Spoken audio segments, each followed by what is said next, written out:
A lot of hay has been made about the opening theme in the White Lotus Season 3, and I agree that this year's circus-like tune doesn't come close to the fist-pumping Season 2 intro, but it's growing on me. Like the season itself, the intro, and its looped themes in the soundtrack are greater than the sum of its parts. Haunting and mysterious, you can imagine monkeys playing the instruments on the edges of the frame, enticing the characters to wander off into the dangerous unknown. I got some answers this episode, and my qualms have, mostly, been soothed. One of my small frustrations with the White Lotus Season 2 was that characters did not intersect in the same satisfying way they did in Season 1. Season 3 is loosely weaving the stories together, just enough that if one thread breaks, the whole basket won't collapse, but that pulling on one thread is still certain to shift another. The meaning of dreams offers plenty of meaning and kicks off with a dream, or more accurately, a nightmare. The walls are closing in around Tim Ratliff. Victoria can sense that something is wrong.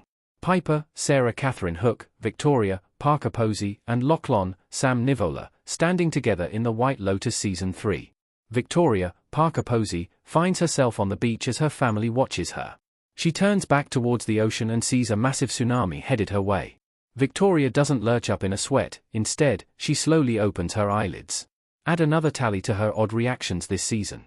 She must have heard Lockie talking about the little girl who warned beachgoers in Thailand of an approaching wave during the 2004 Indian Ocean tsunami. A wave is coming for her, and she doesn't know why. Lockie's obsession with the devastating natural disaster is affecting Tim, Jason Isaacs, too, though he knows why. There's recognition in Tim's eyes as he watches a video of a man standing in the path of a tidal wave, accepting his fate. Isn't that what Tim's doing? Standing on a beach, frozen, as the full might of the FBI comes crashing towards him and everything he's built, or stolen, perhaps. Saxon is becoming a much more interesting character. The Ratliff siblings have a complex relationship. Saxon, Patrick Schwarzenegger, reclining on a chair in the White Lotus Season 3 Episode 3. Now even Saxon, Patrick Schwarzenegger, is starting to get calls.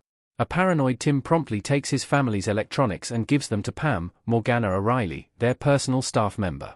The aghast Saxon's eyes glaze over as Tim tries to tell him, probably for the first time ever, there's more to life than your career.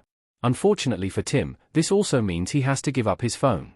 How's he going to know when that wave is coming now? Saxon, who I've considered a confusing character, has his moment in Episode 3. Not only does he have a legitimate interest in doing the work himself when he could probably coast on being a Ratliff, but Saxon also has some genuine moments with Lockie. The way he quickly straightens his back whenever Lockie is reminded about his posture class is the kind of familiar fraternal relationship the White Lotus has lacked. Lockie mirroring it back and laughing suggests Saxon is more affable than the series credits him.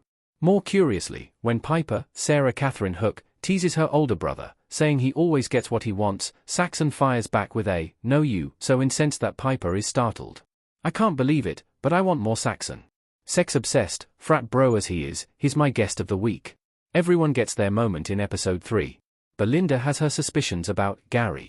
Rick, Walton Goggins, opens up to his wellness therapist, Amrita Sholini Piris, saying he'll never get to know his father, but at least he can get some satisfaction.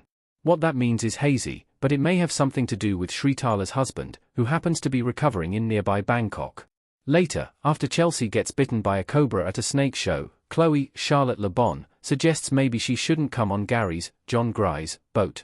That's 2 near-death experiences in a row. Speaking of Gary, Belinda, Natasha Rothwell, reintroduces herself to him. They met in Hawaii, remember? And remember your name is Greg? Gary says she's mistaken. Belinda's furrowed brow indicates she disagrees. Around the resort, Fabian, Christian Friedel, tries to pitch himself to Sritala as a performer. Gaytok offers his service as a bodyguard, but the veteran soldiers mock him, revealing Fabian wanted him fired for failing to foil the robbery. Kate, Leslie Bibb, hints she voted for Trump and later watches in knowing horror as her friends furtively pick her apart, just as she has done previously. The episode ends with answers for us but questions for our characters.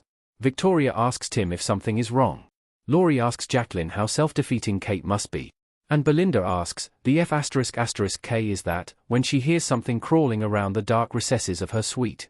There's a tidal wave coming in the White Lotus, everyone can feel it. But from when and where, we can't know.